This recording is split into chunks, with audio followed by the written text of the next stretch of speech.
Hello বন্ধুরা, চলে এসেছি একটি নতুন ভিডিও নিয়ে। ডিমের খোসা, ক্যালসিয়াম ভরপুর ডিমের খোসা। ডিমের খোসায় অনেক ক্যালসিয়াম থাকে যা গাছের বৃদ্ধি এবং পাতা সবুজ রাখতে সাহায্য করে। প্রথমে আমাদের ডিমের খোসাগুলোকে আস্তে আস্তে ভেঙে নেব। ডিমের খোসায় অনেক ক্যালসিয়াম এবং খনিজ উপাদান থাকে যা গাছের বৃদ্ধি করতে অনেক সাহায্য করে। প্রথমে ডিমের খোসাগুলোকে রোদ্রে শুকিয়ে নেবেন। রোদ্রে শুকানোর পর ভালো করে গুঁড়ো করবেন। এভাবে আস্তে আস্তে আমরা গুঁড়ো করব। হাত দিয়ে খোসাগুলোকে আমরা গুঁড়ো করে নেব যাতে গাছে দিতে সুবিধা হয় এবং গাছ খুব তাড়াতাড়ি ক্যালসিয়াম শোষণ করতে পারে।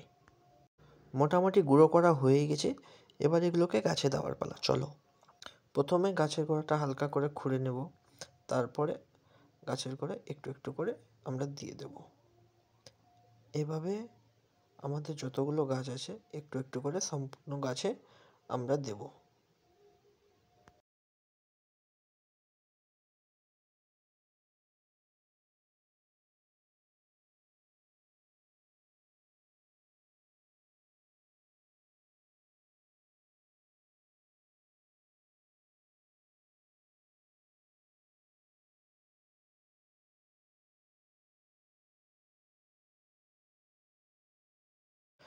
ডিমের খোসাগুলো দেওয়ার পর আমরা হালকা করে নেড়ে দেবো যাতে গাছ খুব সহজে ডিমের খোসা থেকে ক্যালসিয়াম ও আদার্স খনিজগুলো শোষণ করতে পারে।